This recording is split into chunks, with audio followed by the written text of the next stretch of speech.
Hi friends, it's মহুয়া ব্লগে তোমাদেরকে স্বাগত জানাই। কাল বিকালে হঠাৎ করে বাড়িতে গেস্ট চলে আসলো দুজন। কি করব সন্ধেবেলা কিছুতেই বুঝতে পারছি না। তো ভাবলাম একটুখানি চিকেন পকোড়া বানানো যাক। তো আমি এখানে 400 মতো চিকেন নিয়ে নিয়েছি, এটা ফ্রিজের মধ্যেই ছিল।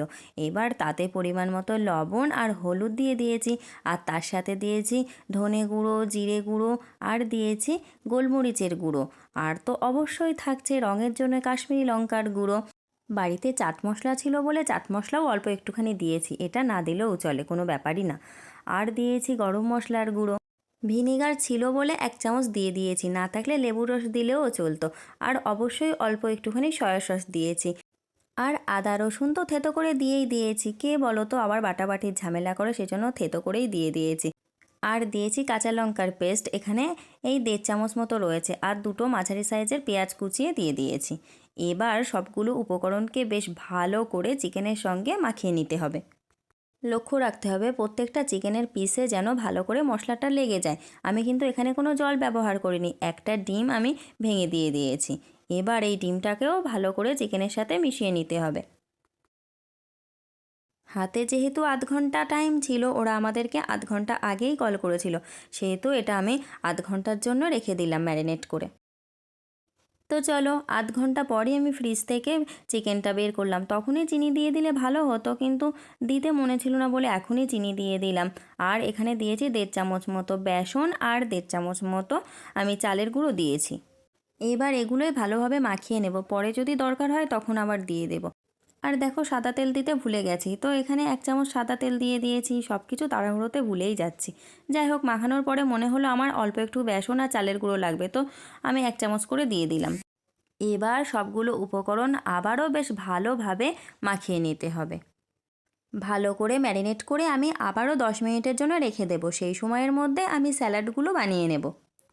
তো চলো 10 মিনিট পরে আমি একটা কড়াইতে পর্যাপ্ত পরিমাণ সাদা তেল গরম করে নিলাম। এবার একটা একটা করে চিকেনের পিস গরম তেলের মধ্যে ছেড়ে দিলাম। একসঙ্গে অনেকগুলো চিকেন কিন্তু দিয়ে দিও না, তাহলে কিন্তু গায়ে গায়ে জড়িয়ে যাবে। এবার আর কি, চিকেন দেওয়ার পর একটুখানি উল্টিয়ে পাল্টিয়ে লাল লাল করে ভেজে নিলে ব্যাস হয়ে যাবে।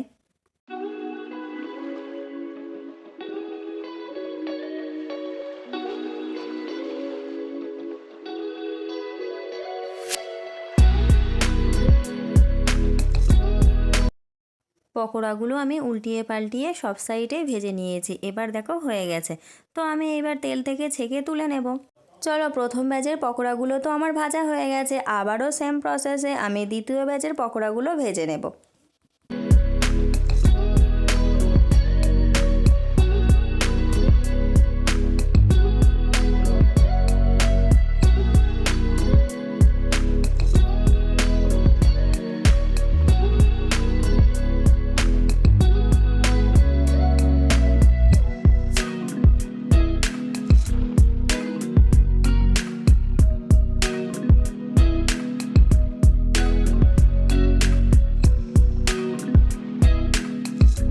অল্প অল্প করে সবগুলো পকোড়াই আমার ভাজা হয়ে গেছে। এবার পকোড়াগুলোকে আরও ক্রিস্পি করার জন্যে আমি সবগুলো আরেকবার করে তেলে ভেজে নেব।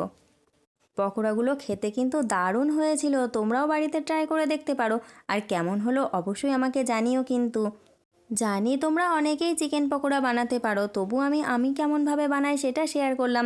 ভিডিওটা দেখে যদি তোমাদের কিছু ভালো লেগে থাকে আর যদি কিছু উপকার হয়ে থাকে, তাহলে আমাকে ভালোবেসে অবশ্যই একটা লাইক করে দিও আর সাবস্ক্রাইব করে দিও। টাটা।